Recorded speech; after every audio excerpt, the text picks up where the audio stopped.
ਪਿਆਰ ਤਾਂ ਹੈ ਸਬਜ਼ ਰਾਤਾਂ ਦੀ ਮਹਿਕ, ਪਿਆਰ ਤਾਂ ਹੈ ਰੁੱਖੀਆਂ ਥਲੀਆਂ ਦਾ ਯਾਰ, ਪਿਆਰ ਤਾਂ ਹੈ ਪਰਬਤਾਂ ਦੀ ਸਾਧਨਾ, ਪਿਆਰ ਤਾਂ ਹੈ ਡੂੰਘਿਆਂ ਖੂਹਾਂ ਦਾ ਸਾਰ।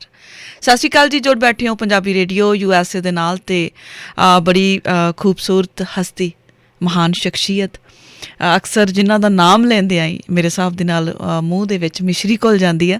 ਸਾਡੇ ਸਾਰਿਆਂ ਦੇ ਹਰਮਨ ਪਿਆਰੇ ਸਤਿੰਦਰ ਸਰਤਾਜ ਜੀ ਮੇਰੇ ਨਾਲ ਨੇ ਅੱਜ। ਸਭ ਤੋਂ ਪਹਿਲਾਂ ਪੰਜਾਬੀ ਰੇਡੀਓ USA ਦੀ ਟੀਮ ਵੱਲੋਂ ਮੈਂ ਬਹੁਤ ਪਿਆਰ ਭਰੀ ਜੀ ਆਇਆਂ ਨੂੰ ਤੇ ਸਤਿ ਸ਼੍ਰੀ ਅਕਾਲ ਆਖਦੀ ਹਾਂ। ਸਤਿ ਸ਼੍ਰੀ ਅਕਾਲ ਜੀ, ਤੁਹਾਨੂੰ ਵੀ, ਤੁਹਾਡੀ ਸਾਰੀ ਟੀਮ ਨੂੰ, ਰੇਡੀਓ ਨੂੰ ਤੇ ਤੁਹਾਡੇ ਮੁਲਕ ਨੂੰ, ਸ਼ਹਿਰ ਨੂੰ ਸਤਿ ਸ਼੍ਰੀ ਅਕਾਲ ਜੀ।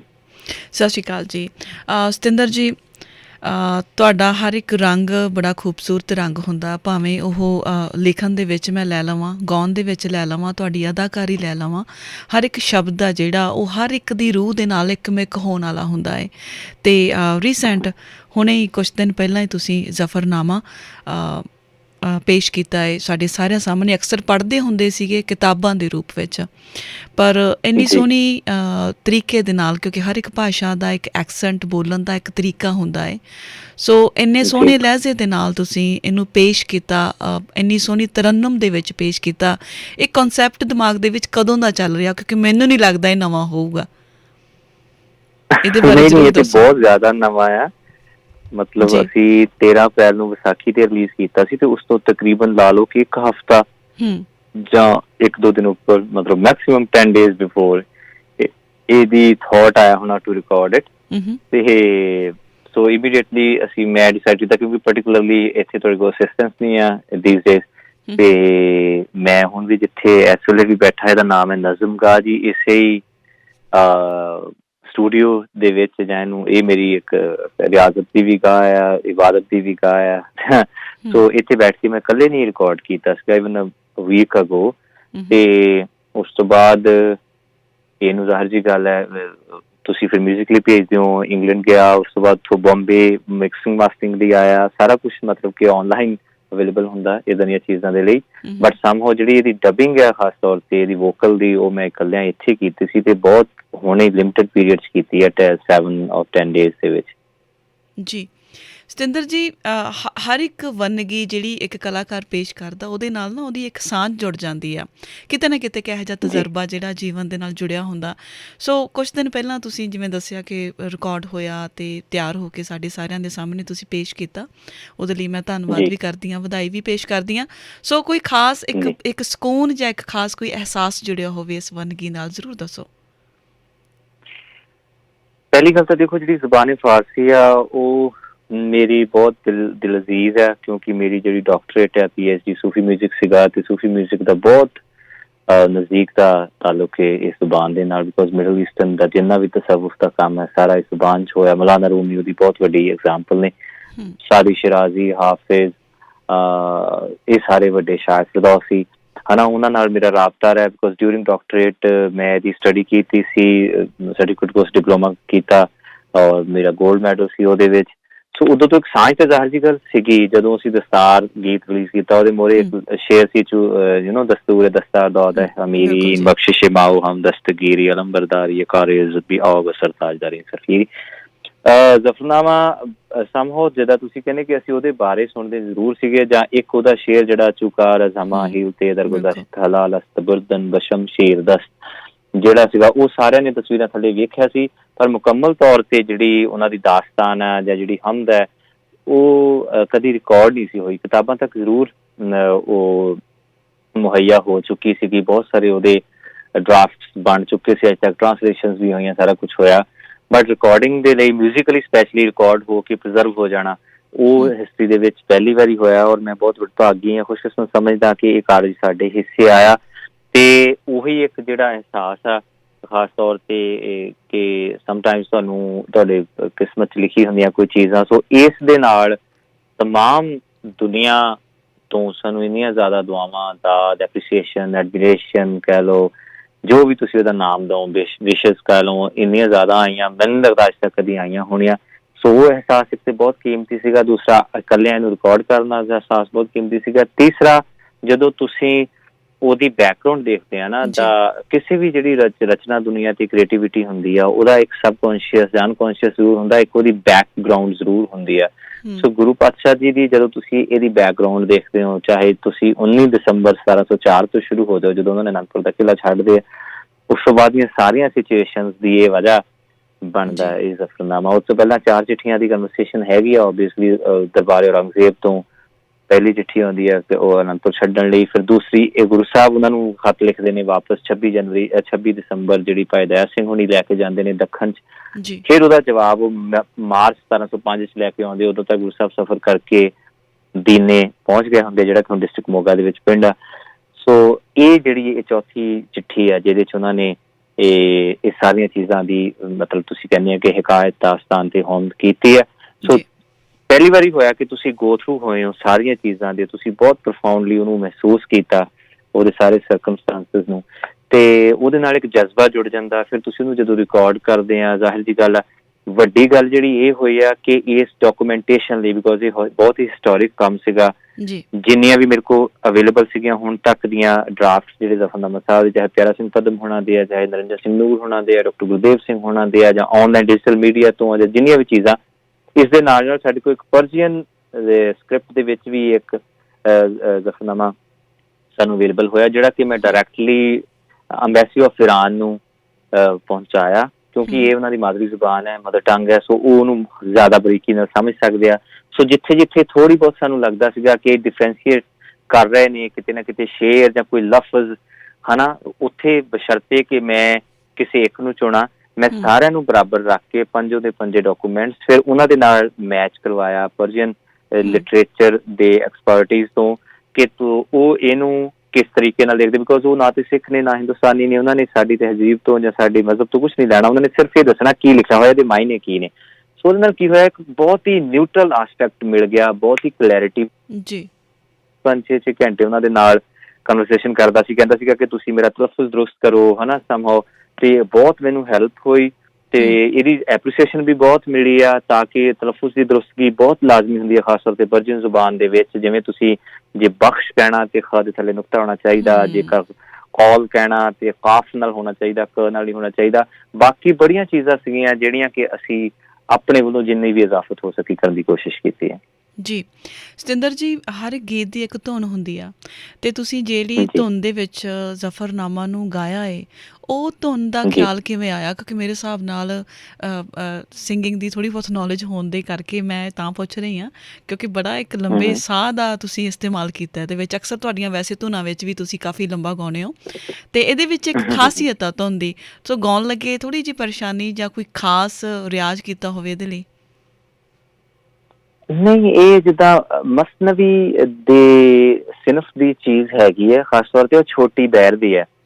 ਗੱਲ ਇਹ ਹੁੰਦੀ ਹੈ ਕਿ ਜੇਕਰ ਤੁਸੀਂ ਦੱਸਿਆ ਕਿ ਤੁਹਾਨੂੰ ਮੌਸੀਕੀ ਦੀ ਜਾਂ ਮਿਊਜ਼ਿਕ ਦਾ ਇਲਮ ਹੈ, ਸੋ ਜਦੋਂ ਤੁਸੀਂ ਕਿਸੇ ਦੀ ਤਰਜ਼ਬੰਦੀ ਕਰਨੀ ਹੁੰਦੀ ਹੈ, ਕੰਪੋਜ਼ ਕਰਨਾ ਹੁੰਦਾ ਕਿਸੇ ਚੀਜ਼ ਨੂੰ, ਸਭ ਤੋਂ ਪਹਿਲਾਂ ਉਹਦੀ ਬੈਰ ਦੇਖੀ ਜਾਂਦੀ ਹੈ ਕਿ ਫੇਲਨ ਮਫਾਇਲ ਇਸ ਚੀਜ਼ ਹੈ। ਜੇਕਰ ਤੁਸੀਂ ਲਿਟਰੇਚਰ 'ਚ ਵੀ ਓਨਾ ਹੀ ਇੰਟਰਸਟ ਰੱਖਦੇ ਹੋ, ਫਿਰ ਤੁਹਾਨੂੰ ਬਹਿਰਾਂ ਦਾ ਥੋੜਾ ਜਿਹਾ ਪਤਾ ਹੁੰਦਾ ਕਿ ਫਰਜ਼ ਕਰੋ ਕਿਸੇ ਹੋਰ ਚੀਜ਼ ਦਾ ਨਾਮ ਲਓ, ਫਰਜ਼ ਕਰੋ ਹੁਣ ਨਹੀਂ ਕਰਦਾ ਕੋਈ ਇਸ਼ਕ ਲਈ ਕੁਰਬਾਨੀਆਂ, ਹਨਾ, ਫੇਲਨ ਫਾਇਲ ਆਤਨ ਫੇਲਨ ਫਾਇਲ ਆਇਤਨ, ਇਹ ਉਹਦੀ ਬਹਿਰ ਹੋ ਗਈ।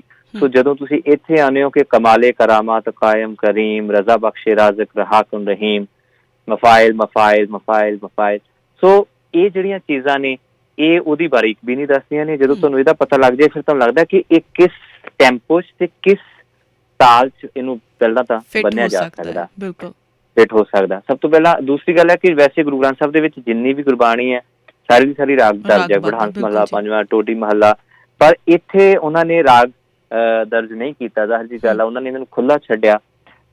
ਪਰ ਤੁਸੀਂ ਇਮੋਸ਼ਨ ਆਫ ਦਾ ਪੋਇਟਰੀ ਦੇਖ ਕੇ ਕਿ ਉਹ ਕਿਸ ਅਹਿਸਾਸ ਦਾ ਜਜ਼ਬਾ ਹੈ ਉਹਦੇ ਵਿੱਚ, ਤੁਸੀਂ ਉਹਦਾ ਰਾਗ ਚੂਜ਼ ਕਰਦੇ ਹੋ। ਸੋ ਜਦੋਂ ਮੈਂ ਇਹਨੂੰ ਪੜ੍ਹਿਆ, ਤੇ ਇਹ ਬਹੁਤ ਜ਼ਰੂਰੀ ਹੁੰਦਾ ਕਿ ਜਿਹੜੀ ਤੁਹਾਡੀ ਤਰਜ਼ ਹੋਵੇ ਉਹ ਆਮਦਨ ਹੋਣੀ ਚਾਹੀਦੀ ਹੈ, ਬਹੁਤ ਹੀ ਨੈਚੁਰਲ, ਸਹਿਜਤਾ ਚੁੱਕਦੀ ਹੋਣੀ ਚਾਹੀਦੀ ਹੈ, ਫਲੋ ਵਿੱਚ ਹੋਵੇ। ਬਿਲਕੁਲ, ਹਾਂਜੀ ਹਾਂਜੀ। ਸੋ ਉਹਦੇ ਲਈ ਜਦੋਂ ਰੰਗਤ ਬਣੀ, ਉਹ ਆਪਣੇ ਆਪ, ਮੈਂ ਜਦੋਂ ਬਾਅਦ 'ਚ ਹਾਰਮੋਨੀਅਮ ਤੇ ਨੂੰ ਦੇਖਿਆ ਕਿ ਉਹ ਬੈਰਾਗੀ ਦੀ ਤੇ ਆਨੰਦ ਭੈਰਵ ਦਾ ਕੰਬੀਨੇਸ਼ਨ ਆ। ਜੇ ਮੈਂ ਤੁਹਾਨੂੰ ਤੁਸੀਂ ਸ਼ਾਇਦ ਉਹਦੇ ਦੇਖਿਆ ਹੋਊਗਾ ਸਮਹਾਓ। ਬਿਲਕੁਲ ਜੀ, ਬਿਲਕੁਲ। ਤੇ ਮੈਂ ਥੋੜਾ ਜਿਹਾ ਉਹਨੂੰ ਡਿਸਕ੍ਰਾਈਬ ਕਰ ਸਕਦਾ ਬਿਕਾਜ਼ ਮੈਂ ਹੁਣ ਰਿਆਜ਼ਗਾਹ 'ਚ ਹੀ ਬੈਠਾ। ਬਿਲਕੁਲ ਜੀ, ਜ਼ਰੂਰ।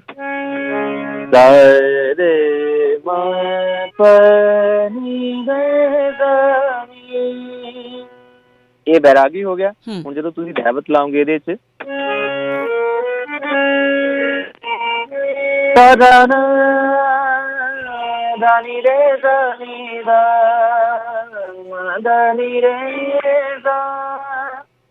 ਸੋ ਇਹ ਉਹਦੀ ਰੰਗਤ ਹੈ ਬੇਸਿਕਲੀ।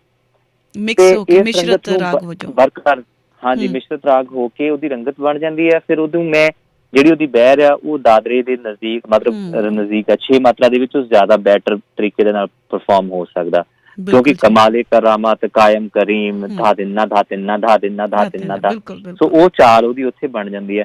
ਸੋ ਉਹਨੂੰ ਮੈਂ ਇਸ ਤਰੀਕੇ ਦੇ ਨਾਲ ਮਤਲਬ ਤਰਜ਼ ਦੇ ਵਿੱਚ ਰੱਖਣ ਦੀ ਕੋਸ਼ਿਸ਼ ਕੀਤੀ ਹੈ। ਫਿਰ ਉਹਦੇ ਨਾਲ ਕੀ ਹੁੰਦਾ ਕਿ ਉਹਦੀ ਖੂਬਸੂਰਤੀ, ਉਹਦੀ ਰਵਾਨੀ ਬਰਕਰਾਰ ਰਹਿੰਦੀ ਹੈ, ਕਿਤੇ ਵੀ ਉਹ ਟੁੱਟਦਾ ਨਹੀਂ। ਜਿਹੜਾ ਤੁਸੀਂ ਕਹਿੰਦੇ ਨਾ ਕਿ ਤੁਸੀਂ ਫਲੂਐਂਟਲੀ ਕੰਟੀਨਿਊਸਲੀ ਫਲੋ ਦੇ ਵਿੱਚ ਆ ਰਹੇ ਹੋ, ਉਹ ਆਪ ਤੁਹਾਨੂੰ ਰਾਹ ਦਿਖਾਉਂਦੀ ਹੈ ਔਰ ਉਹ ਲਫ਼ਜ਼ ਤੇ। ਹਾਂਜੀ, ਸੋ ਉਹਨੂੰ ਫਿਰ ਜਦੋਂ ਮਿਊਜ਼ੀਕਲ ਆਸਪੈਕਟ ਜਾਂ ਕੰਬੀਨੇਸ਼ਨ ਜਾਂ ਰੰਗਤ ਦੇਣੀ ਹੁੰਦੀ ਹੈ, ਫਿਰ ਤੁਸੀਂ ਜਿਹੜੇ ਤੁਹਾਡੇ ਮਿਊਜ਼ਿਕ ਡਾਇਰੈਕਟਰਸ ਹੁੰਦੇ ਆ, ਤੁਸੀਂ ਉਹਨਾਂ ਨੂੰ ਸੁਜੈਸ਼ਨ ਦੇ ਸਕਦੇ ਹੋ ਕਿ ਇਹਨੂੰ ਇਸ ਤਰ੍ਹਾਂ ਦੀ ਰੰਗਤ ਰੱਖੀਏ, ਇੰਨੀ ਟੈਂਪੋ ਰੱਖੀਏ, ਇਹ ਸਕੇਲ ਰੱਖੀਏ, ਔਰ ਜਿਹੜਾ ਇਹਦਾ ਓਵਰਆਲ ਇੰਪ੍ਰੈਸ਼ਨ ਆ ਉਹ ਬਹੁਤ ਹੀ ਇੰਟਰਨੈਸ਼ਨਲ ਹੋਣਾ ਚਾਹੀਦਾ, ਕਿਉਂਕਿ ਜਿਹੜੀ ਫਾਰਸੀ ਜ਼ੁਬਾਨ ਹੈ ਹਿੰਦੁਸਤਾਨ ਦੀ, ਖਾਸ ਤੌਰ ਤੇ ਪੰਜਾਬ ਦੀ ਬਿਲਕੁਲ ਜ਼ੁਬਾਨ ਨਹੀਂ ਰਹੀ। ਔਰ ਜਿਹੜੇ ਲੋਕ ਇਹਨੂੰ ਬੋਲਦੇ ਨੇ ਉਹ ਮਿਡਲ ਈਸਟ ਦੇ ਲੋਕ ਨੇ, ਤਕਰੀਬਨ 11 ਕਰੋੜ ਲੋਕ ਹਾਲੇ ਵੀ ਫਾਰਸੀ ਜ਼ੁਬਾਨ ਉਹਨਾਂ ਦੀ ਮਾਦਰੀ ਜ਼ੁਬਾਨ ਹੈ। ਤੇ ਤਾਂ ਕਿ ਜਦੋਂ ਇਹ ਉਹਨਾਂ ਤੱਕ ਪਹੁੰਚੇ ਤੇ ਉਹਨਾਂ ਨੂੰ ਲੱਗੇ ਕਿ ਜਿਹੜਾ ਉਹਦਾ ਮਿਊਜ਼ੀਕਲ ਐਲੀਮੈਂਟ ਹੈ ਉਹ ਬਹੁਤ ਉਹਨਾਂ ਦੇ ਨਜ਼ਦੀਕ ਆ। ਫਸਟ ਕਰੋ ਰਸ਼ੀਆ ਦੇ ਵਿੱਚ ਜਿਹੜੇ ਪਰਸ਼ੀਅਨ ਬੋਲਦੇ ਜਾਂ ਅਫਗਾਨੀ ਬੋਲਦੇ ਆ, ਜਾਂ ਤੁਰਕਮਨਿਸਤਾਨ, ਉਜ਼ਬੇਕਿਸਤਾਨ, ਈਰਾਨ, ਅਫਗਾਨਿਸਤਾਨ, ਜਿੰਨੀ ਵੀ ਕੰਟਰੀਜ਼ ਹੈ, ਸੋ ਉਹਨਾਂ ਨੂੰ ਇੱਕ ਬਹੁਤ ਹੀ ਗਲੋਬਲ ਇੰਪ੍ਰੈਸ਼ਨ ਮਿਲਣਾ ਚਾਹੀਦਾ ਸੀ ਮਿਊਜ਼ਿਕ ਦਾ, ਤਾਂ ਕਿ ਉਹ ਇਹਨੂੰ ਹੋਰ ਨਜ਼ਦੀਕ ਤੋਂ ਦੇਖ ਸਕਣ, ਉਹ ਕੋਈ ਇਹਨੂੰ ਪਰਾਈ ਚੀਜ਼ ਨਾ ਸਮਝਣ। ਸੋ ਅਸੀਂ ਇਸ ਲਈ ਉਹਦੀ ਜਿਹੜੀ ਰਿਦਮਿਕ ਐਲੀਮੈਂਟ ਆ ਬਹੁਤ ਮਤਲਬ ਕਿ ਡਰਮ ਸੈਕਸ਼ਨ ਦਾ ਵੈਸਟਰਨ ਰੱਖਿਆ। ਉਹਦੇ 'ਚ ਜਿਹੜੀਆਂ ਸਟ੍ਰਿੰਗਸ ਨੇ ਉਹ ਵਿਆਨਾ ਸਟ੍ਰਿੰਗਸ ਨੇ, ਜਿਹੜੀਆਂ ਆਸਟਰੀਅਨ ਓਰੀਜਨਲ ਵਿਆਨਾ ਸਟ੍ਰਿੰਗਸ ਹੁੰਦੀਆਂ ਨੇ। ਇੱਕ ਜਗ੍ਹਾ ਤੇ ਆ ਕੇ ਅਸੀਂ ਪਰਟੀਕੂਲਰਲੀ ਇੱਕ ਬ੍ਰੇਕ ਦਿੱਤੀ ਹੈ, ਜਿੱਥੇ ਕਿ ਉਸ ਤੋਂ ਬਾਅਦ ਜਿਹੜੇ ਸ਼ੇਅਰ ਸ਼ੁਰੂ ਹੁੰਦੇ ਆ ਉਹ 78th ਸ਼ੇਅਰ ਹੈ ਜ਼ਫਰਨਾਮਾ ਦਾ, ਜਿੱਥੇ ਉਹ ਗੁਰੂ ਸਾਹਿਬ ਬੱਚਿਆਂ ਦੀ ਗੱਲ ਕਰਦੇ ਆ, ਚਾਰਾਂ ਦੀ, ਸ਼ਾਇਦ ਉਹ ਵੀ ਕਾਫੀ ਫੇਮਸ ਸ਼ੇਅਰ ਹੈ, ਜੇ ਕਿਸੇ ਨੇ ਪਹਿਲਾਂ ਸੁਣਿਆ ਹੋਵੇ। ਉੱਥੇ ਉਹ ਕਹਿੰਦੇ ਨੇ ਕਿ ਚਾਹ ਸ਼ੁੱਧ ਕੇ ਚੂੰ ਬੱਚਾ ਗਾਂ ਕੁਛ ਤੇ ਚਾਰ ਕੇ ਬਾਕੀ ਵਮਾਂ ਦਸਤ ਪੇਚੀ ਦਾ ਮਾਰ, ਕੀ ਹੋਇਆ ਕਿ ਤੂੰ ਮੇਰੇ 4 ਸਾਹਿਬਜ਼ਾਦੇ ਸ਼ਹੀਦ ਕਰ ਦਿੱਤੇ ਨੇ, ਹਾਲੇ ਮੇਰਾ ਖਾਲਸਾ ਹੈ ਨਾ ਕੀ ਕਹਿੰਦੇ ਹੁੰਦੇ ਆ ਬੈਠਾ ਜਿਉਂਦਾ ਹੈ। ਸੋ ਉਸ ਤੋਂ ਪਹਿਲਾਂ 15 ਸੈਕਿੰਡ ਦੀ ਸਾਰੰਗੀ ਦੀ ਬ੍ਰੇਕ ਹੈ ਪਾਰਟੀਕੂਲਰਲੀ। ਉਹਦੇ ਨਾਲ ਤੁਸੀਂ ਘੱਟੋ ਘੱਟ ਇੱਕ ਉਹ ਨਜ਼ਰੀਆ ਵੀ ਦੇਖਦੇ ਹਾਂ ਕਿ ਇੱਕ ਬਾਪ ਦੇ ਨਜ਼ਰੀਏ ਦੇ ਨਾਲ ਜਦੋਂ ਉਹਨੂੰ ਪਤਾ ਲੱਗਦਾ ਕਿ ਉਹਦੇ 4 ਬੱਚੇ ਸ਼ਹੀਦ ਹੋਏ ਨੇ, ਇੱਕ ਉਹ ਪ੍ਰੋਫਾਊਂਡ ਐਲੀਮੈਂਟ ਉਹਦੇ ਵਿੱਚ ਐਡ ਕਰਨ ਦੀ ਕੋਸ਼ਿਸ਼ ਕੀਤੀ ਹੈ ਨੋਇੰਗਲੀ। ਸੋ ਸਾਰੀਆਂ ਚੀਜ਼ਾਂ ਨੂੰ ਬਹੁਤ ਬਾਰੀਕੀ ਦੇ ਨਾਲ, ਇੱਕ ਤਾਂ ਪੋਇਟਿਕ ਆਸਪੈਕਟ ਜਿੱਦਾਂ ਮੈਂ ਤੁਹਾਨੂੰ ਦੱਸਿਆ ਕਿ ਇਰਾਨੀਅਨ ਲੋਕਾਂ ਦੇ ਨਾਲ ਕਰਕੇ, ਫਿਰ ਮਿਊਜ਼ਿਕਲੀ ਜਿੰਨੀ ਕੁ ਮੈਨੂੰ ਖੁਦ ਦੀ ਸਮਝ ਸੀਗੀ ਅਸੀਂ ਕਰਨ ਦੀ ਕੋਸ਼ਿਸ਼ ਕੀਤੀ। ਜੀ ਸਤਿੰਦਰ ਜੀ, ਇੱਕ ਫਾਈਨਲ ਆਪਾਂ ਜਾਂਦੇ ਜਾਂਦੇ ਮੈਂ ਤੁਹਾਨੂੰ ਸਵਾਲ ਕਰੂੰਗੀ, ਕਿਉਂਕਿ ਰਾਤ ਹੋ ਗਈ ਕਾਫੀ, ਤੁਸੀਂ ਸੌਣਾ ਵੀ ਹੋਊਗਾ। ਜੀ ਸਵਾਲ ਇਹ ਆ ਕਿ ਜਦੋਂ ਕੋਈ ਵੀ ਇੱਕ ਚੀਜ਼ ਬਣਦੀ ਆ, ਕੋਈ ਗਜ਼ਲ ਆ, ਕੋਈ ਗੀਤ ਆ, ਉਹਦੇ ਪਿੱਛੇ ਇੱਕ ਸ਼ਾਇਰ ਦਾ ਜਾਂ ਇੱਕ ਗਵਈਏ ਦਾ ਕੋਈ ਨਾ ਕੋਈ ਇੱਕ ਪੁਆਇੰਟ ਹੁੰਦਾ ਕਿ ਮੈਂ ਕਿਉਂ ਬਣਾ ਰਿਹਾ, ਕਮਰਸ਼ੀਅਲ ਬਣਾ ਰਿਹਾ ਜਾਂ ਮੇਰੀ ਰੂਹ ਦਾ ਸਕੂਨ ਆ ਜਾਂ ਮੈਂ ਲੋਕਾਂ ਦੇ ਲਈ। ਪਰ ਜ਼ਫਰਨਾਮਾ ਦੀ ਜਦੋਂ ਗੱਲ ਆਉਂਦੀ ਆ ਤਾਂ ਮੈਨੂੰ ਨਹੀਂ ਲੱਗਦਾ ਕਮਰਸ਼ੀਅਲ ਹੋ ਸਕਦਾ, ਮੈਨੂੰ ਨਹੀਂ ਲੱਗਦਾ ਇਹਦੇ ਪਿੱਛੇ ਕੋਈ ਹੋਰ ਵਜ੍ਹਾ। ਕੀ ਵਜ੍ਹਾ ਹੈ? ਜਿਵੇਂ ਤੁਸੀਂ ਦੱਸਿਆ ਕਿ ਪੰਜਾਬ ਦੀ ਜ਼ੁਬਾਨ ਨਹੀਂ ਇਹ, ਸੋ ਕੀ ਦੱਸਣਾ ਚਾਹੁੰਦੇ ਹੋ ਤੁਸੀਂ, ਕੀ ਵਜ੍ਹਾ ਇਹਦੇ ਪਿੱਛੇ? ਜ਼ਫਰਨਾਮਾ ਬਹੁਤ ਲੋਕਾਂ ਦਾ ਸਵਾਲ ਆ ਇਹ। ਪਹਿਲਾਂ ਤਾਂ ਮੈਨੂੰ ਇਹ ਬੜੀ ਖੁਸ਼ੀ ਹੋਈ ਕਿ ਬਹੁਤ ਲੋਕਾਂ ਦਾ ਸਵਾਲ ਹੈ ਇਹ। ਦੇਖੋ, ਮੈਂ ਇੱਕ ਛੋਟੀ ਜਿਹੀ ਗੱਲ ਹੈਗੀ ਹੈ, ਪਰ ਇਹ ਜ਼ਿੰਦਗੀ ਦਾ ਫਲਸਫਾ ਆ। ਤੁਸੀਂ ਵੀ ਐਜ਼ ਯੂ ਸੈਡ ਕਿ ਤੁਸੀਂ ਇੱਕ ਆਰਟਿਸਟਿਕ ਮਾਈਂਡ ਦੇ ਇਨਸਾਨ ਹੋ। ਜਦੋਂ ਤੁਸੀਂ ਇੱਕ ਕ੍ਰੀਏਟਿਵ ਆਰਟਿਸਟ ਹੁੰਦੇ ਹੋ ਨਾ, ਤਾਂ ਉਹ ਆਪਣੇ ਆਪ 'ਚ ਇੱਕ ਬਹੁਤ ਵੱਡੀ ਬਲੈਸਿੰਗ ਹੁੰਦੀ ਹੈ ਜੀ। ਔਰ ਜਦੋਂ ਉਹਨੂੰ ਚਲੋ ਕੋਈ ਸ਼ੋਹਰਤ ਵੀ ਮਿਲ ਜਾਂਦੀ ਆ ਜਾਂ ਲੋਕਾਂ ਦੀ ਕਿਸੇ ਨਾ ਕਿਸੇ ਪਾਸੋਂ ਕਦਰ ਮਿਲ ਜਾਂਦੀ, ਉਹ ਇੱਕ ਬੋਨਸ ਹੁੰਦਾ। Despite all these things it is itself a blessing. So ਇਸ ਕਰਕੇ ਜਦੋਂ ਤੁਸੀਂ ਉਹਨੂੰ ਉਸੇ ਤਰ੍ਹਾਂ ਜਿਉਂਦੇ ਹੋ ਤੇ ਫਿਰ ਤੁਸੀਂ ਥੋੜ੍ਹੇ ਜਿਹੇ ਨਫੇ ਨੁਕਸਾਨ ਜਾਂ ਕਮਰਸ਼ੀਅਲ ਆਸਪੈਕਟਸ ਰੇਅਰਲੀ ਦੇਖਦੇ ਹੋ। ਮੈਂ ਅੱਜ ਤੱਕ ਜ਼ਿੰਦਗੀ ਦੇ ਵਿੱਚ ਨਹੀਂ ਦੇਖਿਆ। ਅਸੀਂ ਤੇ ਉਹ ਚੀਜ਼ਾਂ ਰਿਲੀਜ਼ ਕੀਤੀਆਂ ਨੇ ਹੈ ਨਾ ਕਿ ਮਤਲਬ ਜਿਨ੍ਹਾਂ ਦਾ ਕਮਰਸ਼ੀਅਲ ਐਸਪੈਕਟ ਦੇ ਨਾਲ ਨਹੀਂ ਹੋ ਕੋਈ ਸਕਦਾ ਤਾਲੁਕ ਹੀ ਸੀ, ਨਹੀਂ ਹੈਗਾ, ਬੜਾ ਹੈ ਨਾ। ਨਵਾਂ ਮਤਲਬ ਟੇਸਟ ਸੀਗਾ ਜੀ, ਲੋਕ ਬਿਲਕੁਲ। ਕਹਿੰਦੇ ਆ ਕਿ 3 ਮਿੰਟ ਤੋਂ ਜ਼ਿਆਦਾ ਗਾਣਾ ਨਹੀਂ ਹੋਣਾ ਚਾਹੀਦਾ, ਉਹਦੇ YouTube ਤੇ ਵਿਊਜ਼ ਘੱਟ ਜਾਂਦੇ ਆ, ਤੇ ਸਾਡਾ ਤੇ ਆਰਤੀ ਸਾਹਿਬ 18 ਮਿੰਟ ਦੀ ਸੀ, ਵਾਹ ਜੀ ਵਾਹ। ਇਹ ਜ਼ਫਰਨਾਮਾ 14 ਮਿੰਟ ਦਾ ਹੈ, ਕੋਈ 8 ਛੱਡ ਮਲਕ ਤੇ ਡੋਰਾਂ 8 ਮਿੰਟ ਦਾ, ਸਾਈਂ ਦਾ ਪਹਿਲਾ ਵਰਜ਼ਨ 11.5 ਮਿੰਟ ਦਾ। ਸੋ ਜੇਕਰ ਅਸੀਂ ਉਸ ਤਰ੍ਹਾਂ ਸੋਚੀਏ, ਪਰ ਮੈਨੂੰ ਸਮਹਾਉ ਅਨਫੋਰਚੂਨੇਟਲੀ ਮੇਰੇ ਕਦੀ ਜ਼ਿਹਨ 'ਚ ਨਹੀਂ ਆਉਂਦਾ ਇਹ। ਸੋ ਇਹ ਵੀ ਜਦੋਂ ਰਿਕਾਰਡ ਹੋਇਆ ਮੈਨੂੰ 120% ਪਤਾ ਸੀਗਾ ਕਿ ਕਿਸੇ ਨੂੰ ਇਸ ਜ਼ਬਾਨ ਦੀ ਸਮਝ ਹੀ ਨਹੀਂ, ਕਿਸੇ ਨੇ ਕੀ ਸੁਣਨਾ ਕੀ ਨਹੀਂ।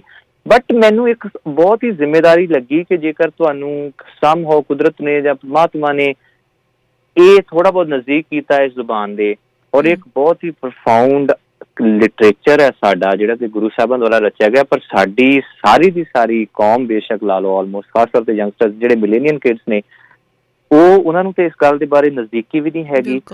ਜ਼ਾਹਿਰ ਜੀ ਗੱਲ ਆ ਕਿ ਜੇਕਰ ਤੁਸੀਂ ਇਹਨੂੰ ਰਿਕਾਰਡ ਕਰੋਗੇ ਸਮਹਾਉ ਕੋਈ ਇਹੋ ਜਿਹਾ ਮਿਊਜ਼ੀਕਲ, ਜਿੱਦਾਂ ਹੁਣ ਤੁਹਾਨੂੰ ਇਹ ਚੰਗਾ ਲੱਗਦਾ, ਭਾਵੇਂ ਤੁਹਾਨੂੰ ਇਹਦੀ ਫਾਰਸੀ ਜ਼ੁਬਾਨ ਸਮਝ ਨਹੀਂ ਆਉਂਦੀ, ਮੈਨੂੰ 99 ਕੀ 100% ਲੋਕਾਂ ਦੇ ਇਹੀ ਕੰਪਲੀਮੈਂਟ ਹੈ ਕਿ ਸਾਨੂੰ ਕੁਝ ਸਮਝ ਨਹੀਂ ਆਇਆ ਪਰ ਸਾਨੂੰ ਚੰਗਾ ਬਹੁਤ ਲੱਗਿਆ। ਇਹਦੀ ਬੇਸਿਕ ਨੇਚਰ ਹੁੰਦੀ ਹੈ ਕਿਸੇ ਆਰਟ ਦੀ। ਫਰਜ਼ ਕਰੋ ਜੇ ਤੁਹਾਨੂੰ ਮੈਂ ਵਿਆਨਾ ਸਟ੍ਰਿੰਗਸ ਦੀ ਗੱਲ ਕੀਤੀ ਹੈ, ਫਰਜ਼ ਕਰੋ ਜੇ ਮੈਂ ਤੁਹਾਨੂੰ ਕਿਸੇ ਵੀ ਦੁਨੀਆ ਦੀ ਜ਼ੁਬਾਨ ਦਾ ਕੋਈ ਆਰਟ ਹੋਵੇ ਜਿਹੜਾ ਤੁਹਾਨੂੰ ਸਮਝ ਨਹੀਂ ਆਉਂਦਾ ਪਰ ਤੁਹਾਨੂੰ ਚੰਗਾ ਲੱਗ ਰਿਹਾ, ਇਹਦਾ ਮਤਲਬ ਕਿ ਉਹਦੇ ਵਿੱਚ ਕੋਈ ਡਿਵਿਨਿਟੀ ਹੈਗੀ ਆ, ਉਹਦੇ ਵਿੱਚ ਕੋਈ ਨਾ ਕੋਈ ਇਹੋ ਜਿਹਾ ਐਕਸਟੈਟਿਕ ਐਲੀਮੈਂਟ ਆ ਜਿਹੜਾ ਤੁਹਾਨੂੰ ਡਰਾਈਵ ਕਰ ਰਿਹਾ ਤੁਹਾਡੀ ਸੋਲ ਨੂੰ। ਸੋ ਫਸਟ ਆਫ ਆਲ ਇਹ ਗੁਰੂਆਂ ਦੀ ਲਿਖਤ ਆ, ਇਹਦੇ ਵਿੱਚ ਤੇ ਵੈਸੇ ਹੀ ਇਲਾਹੀ ਵਜਦ ਇੱਕ ਹੈਗਾ ਹੀ ਆ, ਇੱਕ ਵਿਸਮਾਦ ਹੈਗਾ ਹੀ ਆ। ਤੁਸੀਂ ਜਿਹੜਾ ਥੋੜਾ ਬਹੁਤ ਉਹਨੂੰ ਗਾ ਕੇ ਉਹਦੇ ਵਿੱਚ ਮਿਊਜ਼ੀਕਲ ਐਸਪੈਕਟ ਪਾਉਣ ਦੀ ਕੋਸ਼ਿਸ਼ ਕੀਤੀ, ਉਹਦੇ ਨਾਲ ਆਮ ਆਵਾਮ ਹੈ ਜਿਹੜੀ ਉਹਨੂੰ ਆਸਾਨ ਹੋ ਗਿਆ ਉਹਦੇ ਨਾਲ ਜੁੜਨਾ। ਫਿਰ ਜਦੋਂ ਤੁਸੀਂ ਉਹਦੀਆਂ ਟਰਾਂਸਲੇਸ਼ਨਸ ਦੇ ਦਿੰਦੇ ਹੋ, ਮੈਂ ਨਿੱਕੇ ਨਿੱਕੇ ਬੱਚੇ ਦੇਖੇ ਨੇ, ਮੈਨੂੰ ਲੋਕ ਵੀਡੀਓਜ਼ ਭੇਜਦੇ ਆ ਕਿ ਉਹ ਕਹਿੰਦੇ ਅੱਛਾ ਲਾ ਦਿਓ, ਇੱਕ ਤਾਂ ਉਹਨੂੰ ਸੁਣਨ ਨੂੰ ਚੰਗਾ ਲੱਗਦਾ, ਫਿਰ ਉਹਨੂੰ ਪੌਜ਼ ਕਰਕੇ, ਜਾਂ ਅਸੀਂ ਤਾਂ ਹੁਣ ਰੀਸੈਂਟਲੀ ਉਹ ਸਾਰੇ ਦਾ ਸਾਰਾ ਜਿਹੜਾ ਟੈਕਸਟ ਸੀਗਾ ਵਿਦ ਟਰਾਂਸਲੇਸ਼ਨ ਅਸੀਂ ਆਪਣੇ ਸੋਸ਼ਲ ਮੀਡੀਆ ਤੇ ਉੱਤੋਂ ਪ੍ਰੋਵਾਈਡ ਕਰਵਾਇਆ। ਤਮਾਮ ਲੋਕਾਂ ਦੀ ਇਹ ਮੰਗ ਸੀਗੀ ਕਿ ਸਾਨੂੰ ਜੇਕਰ ਉਸ ਤਰ੍ਹਾਂ ਮਿਲ ਜੇ। ਹੁਣ ਕੀ ਕਰਦੇ ਆ, ਉਹ ਮੋਰੇ ਉਹ ਟੈਕਸਟ ਖੋਲ ਲੈਂਦੇ ਆ ਤੇ ਨਾਲ ਉਹਨੂੰ ਸੁਣਦੇ ਆ। ਤੀਸਰੀ ਗੱਲ ਕਿ ਜੇਕਰ ਜਿਹੜੀ ਮੈਂ ਛੋਟੀ ਜਿਹੀ ਆਪਣੀ ਜ਼ਰੂਰ ਅਚੀਵਮੈਂਟ ਸਮਝਦਾ ਕਿ ਜਦੋਂ ਤੁਸੀਂ ਉਹਨੂੰ ਵੀਡੀਓਗ੍ਰਾਫੀ ਕਰਦੇ ਹੋ, ਜਦੋਂ ਤੁਸੀਂ ਉਹਦਾ ਸਿੰਕ ਦਿੰਦੇ ਹੋ ਖਾਸ ਤੌਰ ਤੇ ਕੈਮਰੇ 'ਚ ਦੇਖ ਕੇ, ਕਿਉਂਕਿ ਤੁਹਾਨੂੰ ਜ਼ੁਬਾਨ ਦੀ ਥੋੜੀ ਬਹੁਤ ਇਲਮ ਹੈਗੀ, ਤੁਹਾਨੂੰ ਪਤਾ ਕਿੱਥੇ ਸਟ੍ਰੈਸ ਦੇਣਾ ਵਰਡ ਤੇ, ਕਿੱਥੇ ਪੌਜ਼ ਹੈ, ਕਿਹੜੇ ਲਫ਼ਜ਼ ਦਾ ਕੀ ਮਤਲਬ ਹੈ, ਕਿਹੜੇ ਸ਼ੇਅਰ ਦੀ ਅਸੈਂਸ ਕੀ ਹੈ। ਤੁਹਾਡੀ ਬੋਡੀ, ਤੁਹਾਡੀ ਫਿਜ਼ੀਕਲ ਜੈਸਚਰ, ਤੁਹਾਡੇ ਐਕਸਪ੍ਰੈਸ਼ਨ, ਤੁਹਾਡੀਆਂ ਅੱਖਾਂ, ਤੁਹਾਡੇ ਹੱਥ, ਹਰ ਇੱਕ ਚੀਜ਼ ਜਦੋਂ ਉਸ ਚੀਜ਼ ਨੂੰ ਪੋਰਟਰੇ ਕਰਦੇ ਆ ਤੇ ਉਹ ਇਮੋਸ਼ਨ ਹੋਰ ਸਟਰੋਂਗਲੀ ਲੋਕਾਂ ਤੱਕ ਡਿਲੀਵਰ ਹੋ ਜਾਂਦਾ। ਸੋ ਇਹ ਸਾਰੀਆਂ ਚੀਜ਼ਾਂ ਜਿਹੜੀਆਂ ਇੱਕ ਆਰਟਿਸਟਿਕ ਕੰਟੈਂਟਮੈਂਟ ਤੇ ਸੈਟਿਸਫੈਕਸ਼ਨ ਦੀਆਂ ਹੈਗੀਆਂ, ਇਹਦੇ ਵਿੱਚ ਕਮਰਸ਼ੀਅਲੀ ਮੇਰਾ ਨਹੀਂ ਖਿਆਲ ਕੁਛ ਹੈਗਾ ਵੀ ਆ ਜਾਂ ਕੁਛ ਸੋਚਣਾ ਚਾਹੀਦਾ। ਮੈਂ ਕਿਸੇ ਤੇ ਬਹੁਤ ਵੱਡਾ ਅਹਿਸਾਨ ਕੀਤਾ ਆਪਣੀ ਕੌਮ ਤੇ ਜਾਂ ਜ਼ੁਬਾਨ ਤੇ ਜਾਂ ਕੁਛ ਨਹੀਂ, ਇਹ ਮੈਨੂੰ ਬੀਇੰਗ ਐਨ ਆਰਟਿਸਟ ਜ਼ਿੰਮੇਦਾਰੀ ਲੱਗੀ, ਫਰਜ਼ ਲੱਗਿਆ। ਮੈਨੂੰ ਵੈਸੇ ਹੀ ਮੇਰਾ ਜੀ ਕੀਤਾ ਓਨੈਸਟਲੀ ਕਿ ਜਿਸ ਜ਼ੁਬਾਨ ਨੇ ਤੁਹਾਨੂੰ ਇੰਨਾ ਕੁਛ ਦਿੱਤਾ, ਜਿਸ ਕੌਮ ਨੇ ਤੁਹਾਨੂੰ ਇੰਨੀਆਂ ਸ਼ੌਹਰਤਾਂ ਇੱਜ਼ਤ ਦਿੱਤੀਆਂ ਨੇ, ਤੁਹਾਡਾ ਵੈਸੇ ਜ਼ਾਤੀ ਤੌਰ ਤੇ ਫਰਜ਼ ਬਣ ਜਾਂਦਾ ਕਿ ਤੁਸੀਂ ਕੁਛ ਨਾ ਕੁਛ ਜ਼ਰੂਰ ਕਰੋ। ਸਤਿੰਦਰ ਜੀ, ਇੱਕ ਗੱਲ ਨਾਲ ਤੁਹਾਡੀ ਨਾਲ ਮੈਂ ਬਿਲਕੁਲ ਸਹਿਮਤ ਹਾਂ ਕਿ ਜਦੋਂ ਸਤਿੰਦਰ ਸਰਤਾਜ ਹੋ ਜਾਂਦੇ ਆ, ਜਦੋਂ ਤੁਹਾਨੂੰ ਲੱਗਦਾ ਕਿ ਤੁਹਾਡੀ ਗੱਲ ਸੁਣੀ ਜਾ ਰਹੀ ਆ, ਫਿਰ ਕਿਉਂ ਨਾ ਇਹੋ ਜਿਹੀ ਗੱਲ ਕੀਤੀ ਜਾਵੇ ਜਿਹੜੀ ਵਾਕਈ ਸੁਣਾਉਣ ਯੋਗ ਆ, ਹੈ ਨਾ। ਸੋ ਬੜੀ ਚੰਗੀ ਗੱਲ ਆ। ਘੱਟੋ ਘੱਟ ਤੁਹਾਨੂੰ ਚਾਹੁਣ ਵਾਲੇ, ਮੁਹੱਬਤ ਕਰਨ ਵਾਲੇ ਪੂਰੀ ਦੁਨੀਆ ਦੇ ਵਿੱਚ ਲੋਕ ਬੈਠੇ ਆ, ਔਰ ਮੈਂ ਇਹ ਗੱਲ ਪੂਰੇ ਦਾਅਵੇ ਨਾਲ ਕਹਿੰਦੀ ਹਾਂ ਕਿ ਜ਼ਫਰਨਾਮਾ ਜ਼ਰੂਰ ਪੜ੍ਹਨਗੇ ਅਤੇ ਜ਼ਰੂਰ ਇਹਦੀ ਜਿਹੜਾ ਮਤਲਬ ਤੁਸੀਂ ਮਾਇਨੇ ਥੱਲੇ ਲਿਖੇ ਹੋਏ ਆ, ਕਿਹੜੀ ਲਾਈਨ ਦਾ ਕੀ ਮਤਲਬ ਆ, ਸੋ ਉਹ ਵੀ ਜ਼ਰੂਰ ਪੜ੍ਹਨਗੇ। ਸੋ ਤੁਹਾਡੀ ਮੁਹੱਬਤ ਜਿਹੜੇ ਤੁਹਾਨੂੰ ਲੋਕ ਕਰਦੇ ਆ, ਅਤੇ ਘੱਟੋ ਘੱਟ ਇੱਕ ਜ਼ਰੂਰ ਉਹਦਾ ਇਸ ਜ਼ਫਰਨਾਮਾ ਦਾ ਆਪਾਂ ਨੂੰ ਫਾਇਦਾ ਹੋਣਾ, ਇਸ ਤੁਹਾਡੇ ਟਰੈਕ ਦਾ, ਕਿ ਲੋਕ ਘੱਟੋ ਘੱਟ ਜ਼ਫਰਨਾਮੇ ਨੂੰ ਪੜ੍ਹਨਗੇ ਕਿ ਉਸ ਟਾਈਮ ਕਿਵੇਂ ਲਿਖਿਆ ਗਿਆ ਸੀ ਅਤੇ ਕਿੰਨੀ ਬੁਲੰਦੀ ਸੀ ਭਾਸ਼ਾ ਦੀ ਗੁਰੂ ਸਾਹਿਬ ਜੀ ਦੇ ਕੋਲ। ਸੋ ਇਹ ਇੱਕ ਬੜਾ ਪੋਜ਼ੀਟਿਵ ਜਿਹੜਾ ਮੈਂ ਕਹਿ ਸਕਦੀ ਹਾਂ ਕਿ ਤੁਹਾਡੀ ਇਸ ਕੋਸ਼ਿਸ਼ ਦੇ ਨਾਲ ਹੋਇਆ। ਬਾਕੀ ਮਿਹਨਤ ਜ਼ਰੂਰ, ਜਿਵੇਂ ਤੁਸੀਂ ਦੱਸਿਆ, ਕਾਫੀ ਮਿਹਨਤ ਹੋਈ ਆ ਤੁਹਾਡੀ। ਸੋ ਮੈਂ ਜਾਂਦੇ ਜਾਂਦੇ ਇੱਕ ਤੁਹਾਨੂੰ ਕਹੂੰਗੀ ਸੁਨੇਹਾ ਦਿੰਦੇ ਜਾਓ ਅਤੇ ਫਿਰ ਆਪਾਂ ਗੱਲਬਾਤ ਨੂੰ ਖਤਮ ਕਰਾਂਗੇ। ਸੁਨੇਹਾ ਤਾਂ ਨਹੀਂ, ਬਸ ਤਾਕੀਦ ਹੀ ਹੈ ਜੀ। ਇੱਕ ਤਾਂ ਜਿੱਦਾਂ ਤੁਸੀਂ ਕਿਹਾ ਕਿ ਇੱਕ ਬਹੁਤ ਹੀ ਹਿਸਟੋਰੀਕਲੀ ਕੰਮ ਹੋਇਆ, ਔਰ ਮੈਨੂੰ ਆਪਣੇ ਆਪ ਨੂੰ ਬਹੁਤ ਹੀ ਪ੍ਰਿਵਿਲੇਜਡ, ਬਲੈਸਡ, ਜਾਂ ਜੋ ਵੀ ਤੁਸੀਂ ਕਹਿ ਲਓ, ਬਲਿਸਫੁਲ ਮਹਿਸੂਸ ਕਰਦਾ ਕਿ ਇਹ ਕਾਰਜ ਤੁਹਾਡੇ ਹੱਥੋਂ ਹੋ ਗਿਆ। ਤਮਾਮ ਦੁਨੀਆ ਦੇ ਵਿੱਚੋਂ ਬਹੁਤ ਸਾਰੀਆਂ ਅਸੀਸਾਂ ਦੁਆਵਾਂ ਸਾਨੂੰ ਆਲਰੇਡੀ ਆ ਰਹੀਆਂ ਨੇ। ਤੁਹਾਡਾ ਬਹੁਤ ਸ਼ੁਕਰਾਨਾ ਸਾਰਿਆਂ ਦਾ, ਜਿੱਥੇ ਜਿੱਥੇ ਵੀ ਤੁਸੀਂ ਸੁਣ ਰਹੇ ਹੋ। ਔਰ ਕਹਿੰਦੇ ਹੁੰਦੇ ਆ ਕਿ ਜਿੱਦਾਂ ਤੁਸੀਂ ਕਿਹਾ ਕਿ ਛੋਟੀ ਜਿਹੀ ਗੱਲ ਚੱਲ ਕੇ ਕਿਤੇ ਨਾ ਕਿਤੇ ਐਗਨੀਸ਼ਨ ਹੋਣੀ ਹੁੰਦੀ ਆ, ਬਾਕੀ ਤੇ ਸਾਰੇ ਪਾਸੇ ਉਹ 'ਚ ਮਸ਼ਾਲਾਂ ਬਣਨ ਦੇ ਲਈ ਸਾਰੇ ਜਗ੍ਹਾ ਸਮਾਨ ਹੁੰਦੇ ਆ। ਸੋ ਪਰਮਾਤਮਾ ਕਰੇ ਕਿ ਅਸੀਂ ਆਪਣੇ ਲਿਟਰੇਚਰ ਦਾ, ਖਾਸ ਤੌਰ ਤੇ ਗੁਰੂ ਸਾਹਿਬਾਂ ਦੀ ਇਸ ਮਹਾਨ ਕ੍ਰਿਤ ਦਾ ਜਿਹਦਾ ਕਿ ਅੱਜ ਤੱਕ ਜ਼ਿਕਰ ਹੋਇਆ ਸੀਗਾ, ਪ੍ਰੋਪਰ ਤਰੀਕੇ ਦੇ ਨਾਲ ਅਸੀਂ ਉਹਦੇ ਵਾਕਫੀਅਤ ਨਹੀਂ ਸੀ ਹੋ ਸਕੇ। ਸੋ ਇਸ ਦੇ ਨਜ਼ਰੀਏ ਦੇ ਨਾਲ ਸ਼ਾਇਦ ਹੋ ਜਾਈਏ। ਔਰ ਜਿੱਦਾਂ ਜਿੰਨੀ ਕੁ ਸਾਡੀ ਮਿਹਨਤ, ਜਿੰਨੀ ਕੁ ਮੇਰੇ 'ਚ ਕੁਵਤ ਸੀ, ਮੈਂ ਪਿਛਲੇ 10 ਦਿਨਾਂ 'ਚ ਤਕਰੀਬਨ 5 ਜਾਂ 6 ਘੰਟੇ ਹੀ ਸੌਂਦਾ ਸੀ ਸਾਰਾ ਦਿਨ, ਬਿਕੋਜ਼ ਮੇਰੇ ਤੇ ਬਹੁਤ ਵੱਡੀ ਜ਼ਿੰਮੇਵਾਰੀ ਦਾ ਕੰਮ ਸੀਗਾ ਕਿ ਕੋਈ ਵੀ ਲਫ਼ਜ਼ ਜਿੰਨਾ ਚਿਰ ਹੋ ਸਕੇ, ਈਵਨ ਤਾਂ ਲਾਸਟ ਮਿੰਟ ਤੱਕ ਮੈਂ ਉਹਨਾਂ ਨੂੰ ਰੀ ਰਿਕਾਰਡ ਵੀ ਜੇਕਰ ਮੈਨੂੰ ਕੋਈ ਪਰਸ਼ੀਅਨ ਬੰਦਾ ਕਹਿੰਦਾ ਸੀਗਾ ਕਿ ਅੱਛਾ ਇਸ ਲਫ਼ਜ਼ ਨੂੰ ਜੇਕਰ ਇਰਾਨੀ ਲੋਕ ਬੋਲਣਗੇ, ਫਰਜ਼ ਕਰੋ ਮੈਂ ਨਿੱਕੀ ਜਿਹੀ ਗੱਲ ਆ, ਅਸੀਂ ਜਦੋਂ ਕਹਿੰਦੇ ਆ ਆਮਦਨ, ਉਹ ਕਹਿੰਦੇ ਆ ਆਮਦਨ। ਇਹ ਛੋਟਾ ਡਾਇਲੈਕਟ ਦਾ ਐਕਸੈਂਟ ਦਾ ਫਰਕ ਹੁੰਦਾ। ਜਿੱਦਾਂ ਬ੍ਰਿਟਿਸ਼ ਇੰਗਲਿਸ਼ ਬਹੁਤ ਐਕਸੈਂਟ ਡਿਫਰੈਂਟ ਹੈ, ਤੁਹਾਡਾ ਅਮਰੀਕਨ ਐਕਸੈਂਟ ਡਿਫਰੈਂਟ ਹੈ, ਇੰਡੀਅਨ ਫਰਕ। ਸੋ ਮੈਂ ਕੋਸ਼ਿਸ਼ ਕੀਤੀ ਹੈ ਕਿ ਬਹੁਤ ਹੀ ਮੇਨਟੇਨਡ ਐਕਸੈਂਟ ਜਾਂ ਡਿਲੀਵਰੀ ਰਹੇ, ਜਿਹੜੀ ਕਿ ਇਰਾਨੀਅਨਸ ਨੂੰ ਵੀ ਸਮਝ ਆ ਜਾਏ ਔਰ ਇੰਡੀਅਨ ਬੰਦੇ ਨੂੰ ਔਡ ਨਾ ਲੱਗੇ। ਫਸਟ ਕਰੋ ਜਦੋਂ ਕੋਈ ਬਰਾਊਨ ਸਕਿਨ ਬੰਦਾ ਬ੍ਰਿਟਿਸ਼ ਐਕਸੈਂਟ ਦੀ ਇੰਗਲਿਸ਼ ਬੋਲਦਾ, ਜਿਹੜਾ ਹਿੰਦੁਸਤਾਨ 'ਚ ਰਹਿੰਦਾ, ਉਹ ਜਨਰਲੀ ਔਡ ਲੱਗਦਾ ਕਿ ਹੀ ਇਜ਼ ਸਪੀਕਿੰਗ ਸਮਥਿੰਗ, ਹੈ ਨਾ। ਸੋ ਇਸੇ ਤਰ੍ਹਾਂ ਜਿਹੜੀ ਫਾਰਸੀ ਆ, ਇਹਨੂੰ ਵੀ ਤੁਸੀਂ ਉਸੇ ਤਰੀਕੇ ਨਾਲ ਮੇਨਟੇਨ ਕਰਨਾ ਹੁੰਦਾ ਕਿ ਉਹਦੀ ਜਿਹੜੀ ਜ਼ੁਬਾਨ ਦਾ ਲਹਿਜ਼ਾ ਇੱਕ ਤਾਂ ਦਰੁਸਤ ਰਹੇ, ਬਾਕਾਇਦਗੀ ਨਾਲ ਜਿਹੜਾ ਵੀ ਲਫ਼ਜ਼ ਆ ਉਹਦੇ ਮਾਇਨੇ ਜਿੱਥੇ ਨੁਕਤਾ ਲੱਗਣਾ ਚਾਹੀਦਾ। ਇਸ ਕਰਕੇ ਮੈਂ ਉਹਦੇ ਲਿਖਣ ਦੇ ਵਿੱਚ ਮੇਰੀ ਬਹੁਤ ਜ਼ਿਆਦਾ ਮਿਹਨਤ ਹੋਈ ਹੈ। ਕੁਛ ਕੁ ਨੁਕਤੇ ਇਜ਼ਾਦ ਮਤਲਬ ਮੈਂ ਕੀਤੇ ਨੇ। ਫਰਜ਼ ਕਰੋ ਮੇਰੇ ਸਾਹਮਣੇ ਇਸ ਵੇਲੇ ਵੀ ਸ਼ੇਰ ਲਿਖਿਆ ਹੋਇਆ ਕਿ ਊ ਰਾ ਚੂ ਇਸਮਸਤ ਆਜਿਜ਼ ਨਵਾਜ਼ ਕਿ ਊ ਬੇਸਪਾ ਸਸਤ ਊ ਬੇਨਿਆਜ਼, 74th ਸ਼ੇਰ ਹੈ। ਹੁਣ ਇਹਦੇ 'ਚ ਮੈਂ ਜਦੋਂ ਇਸਮਸਤ ਲਿਖਿਆ, ਮੈਂ ਈਡੀ ਨੂੰ ਸਿਆਰੀ ਸੱਸਾ, ਉਹਦੇ ਪੈਰ 'ਚ ਤਸ਼ਦੀਦ ਪਾਈ ਆ, ਫਿਰ ਮੰਮਾ, ਫਿਰ ਸੱਸਾ, ਉਹਦੇ ਪੈਰ 'ਚ ਫਿਰ ਤਸ਼ਦੀਦ, ਫਿਰ ਤੱਤਾ, ਤਾਂ ਕਿ ਸੱਸੇ ਨੂੰ ਤੁਸੀਂ ਅੱਧਾ ਪੜੋ, ਇਸਮ ਸੱਤ ਨਾ ਕਹੋ, ਇਹਨੂੰ ਇਸਮਸਤ ਹੀ ਕਹਿਣਾ। ਸੋ ਇਸਮਸਤ ਕਹਿਣ ਲਈ, ਕਿਉਂਕਿ ਜਿਹੜੀ ਦੇਵਨਾਗਰੀ ਆ ਜਾਂ ਇੰਗਲਿਸ਼ ਆ, ਉਹਦੇ ਵਿੱਚ ਜਦੋਂ ਤੁਸੀਂ ਏ ਨਹੀਂ ਲਾਉਂਦੇ, ਫਰਜ਼ ਕਰੋ ਤੁਸੀਂ ਨਜ਼ਮ ਲਿਖਣਾ, ਮੈਂ ਨਜ਼ਮਗਾਹ 'ਚ ਬੈਠਾ, ਮੇਰੇ ਸਟੂਡੀਓ ਦਾ ਨਾਮ ਹੈ, ਤੁਸੀਂ NAZAM ਨਹੀਂ ਲਿਖ ਸਕਦੇ, ਤੁਸੀਂ NAZM ਲਿਖੋਗੇ, ਨਜ਼ਮ। ਬਿਲਕੁਲ। ਪੰਜਾਬੀ 'ਚ ਜਦੋਂ ਤੁਸੀਂ ਨਜ਼ਮ ਲਿਖਣਾ, ਤੁਸੀਂ ਨੰਨਾ ਜੱਜੇ ਪਰ ਬਿੰਦੀ ਮੰਮਾ ਪਾ ਦਿੰਦੇ ਹੋ, ਉਹ ਨਜ਼ਮ ਵੀ ਪੜ੍ਹ ਸਕਦਾ ਕੋਈ। ਜੇ ਉਹਨੂੰ ਨਜ਼ਮ ਪੜ੍ਹਨਾ ਤਾਂ ਉਹਦੇ ਪੈਰ 'ਚ ਮੈਂ ਇੱਕ, ਜੋ ਵੀ ਮੇਰੇ ਕੋਲ ਆਈਫੋਨ ਦੇ ਵਿੱਚ ਤੁਹਾਡੇ ਕੋਲ ਕੀਬੋਰਡ ਅਵੇਲੇਬਲ ਹੁੰਦਾ ਪੰਜਾਬੀ ਦਾ, ਉਹਦੇ ਵਿੱਚ ਮੈਂ ਇੱਕ ਫਾਈਨ ਚੀਜ਼ ਕੀਤੀ ਹੈ, ਤੁਸੀਂ ਜ਼ਰੂਰ ਦੇਖੋ। ਉਹਦੇ ਥੱਲੇ ਮੈਂ ਇੱਕ ਜ਼ੇਰ ਕਾਈਂਡ ਆਫ ਚੀਜ਼ ਤਸ਼ਦੀਦ ਲਾਤੀ, ਤਾਂ ਕਿ ਜਿੱਥੇ ਜਜ਼ਾ ਅੱਧਾ ਪੜ੍ਹਨਾ ਉਹ ਥੱਲੇ ਜ਼ੇਰ ਹੋਵੇ, ਜਿੱਥੇ ਖੱਖਾ ਅੱਧਾ ਪੜ੍ਹਨਾ ਉੱਥੇ ਜਿੱਦਾਂ ਖੁਆਬ ਆ, ਫਰਜ਼ ਕਰੋ, ਹਨਾ। ਸੋ ਏਦਾਂ ਦੀਆਂ ਚੀਜ਼ਾਂ ਦਾ ਮੈਂ ਬਹੁਤ ਬਾਰੀਕੀ ਨਾਲ, ਕਿਉਂਕਿ ਤੁਸੀਂ ਜਦੋਂ ਕਹਿੰਦੇ ਹੋ ਕਿ ਮੈਂ ਗੁਰਮੁਖੀ ਦਾ ਬੇਟਾ, ਮੈਨੂੰ ਤੋੜਦੇ ਨੇ ਅੱਖਰ, ਸੋ ਮੇਰਾ ਜ਼ਾਤੀ ਇਖਲਾਕੀ ਫਰਜ਼ ਵੀ ਹੈ ਕਿ ਜਿੰਨਾ ਕੁਛ ਤੁਸੀਂ ਦਰੁਸਤਗੀ ਦੇ ਨਾਲ ਆਪਣੀ ਨੈਕਸਟ ਜਨਰੇਸ਼ਨ ਨੂੰ ਦਓਗੇ, ਸ਼ਾਇਦ ਉਹ ਚੀਜ਼ਾਂ ਹੋਰ ਪ੍ਰੀਜ਼ਰਵ ਹੋ ਜਾਣਗੀਆਂ। ਜੀ ਸਤਿੰਦਰ ਜੀ, ਬਹੁਤ ਬਹੁਤ ਧੰਨਵਾਦ। ਜਿੱਥੇ ਮੈਂ ਗੱਲਬਾਤ ਕੀਤੀ ਉੱਥੇ ਮੈਨੂੰ ਇਹ ਵੀ ਲੱਗਦਾ ਕਿ ਮੈਂ ਯੂਨੀਵਰਸਿਟੀ ਦਾ ਕੋਈ ਲੈਕਚਰ ਵੀ ਲੈ ਰਹੀ ਹਾਂ। ਬਹੁਤ ਧੰਨਵਾਦ। ਪਤਾ ਨਹੀਂ, ਇਸ ਤੇ ਕੰਪਲੀਮੈਂਟ ਹੋਵਰ ਕੰਪਲੀਮੈਂਟ ਬਹੁਤ ਵੱਡਾ, ਤੇ ਮੇਰੇ ਲਈ ਬੜੀ ਚੰਗੀ ਖੁਸ਼ਕਿਸਮਤ ਆ ਮੈਂ ਤੁਹਾਡੇ ਨਾਲ ਗੱਲ ਕਰਨ ਦਾ ਮੌਕਾ ਮਿਲਿਆ। ਬਹੁਤ ਬਹੁਤ ਧੰਨਵਾਦ ਕਰਦੀ ਹਾਂ ਸਤਿੰਦਰ ਜੀ, ਤੁਸੀਂ ਸਮਾਂ ਦਿੱਤਾ। ਬਹੁਤ ਬਹੁਤ ਮੁਬਾਰਕਾਂ, ਢੇਰ ਸਾਰੀਆਂ ਦੁਆਵਾਂ ਤੇ ਬਹੁਤ ਮੁਹੱਬਤ ਤੁਹਾਨੂੰ, ਤੇ ਪਿਆਰ ਭਰੀ ਸਤਿ ਸ਼੍ਰੀ ਅਕਾਲ। ਸਤਿ ਸ਼੍ਰੀ ਅਕਾਲ ਜੀ, ਚੜ੍ਹਦੀ ਕਲਾ, ਮਿਹਰਬਾਨੀ।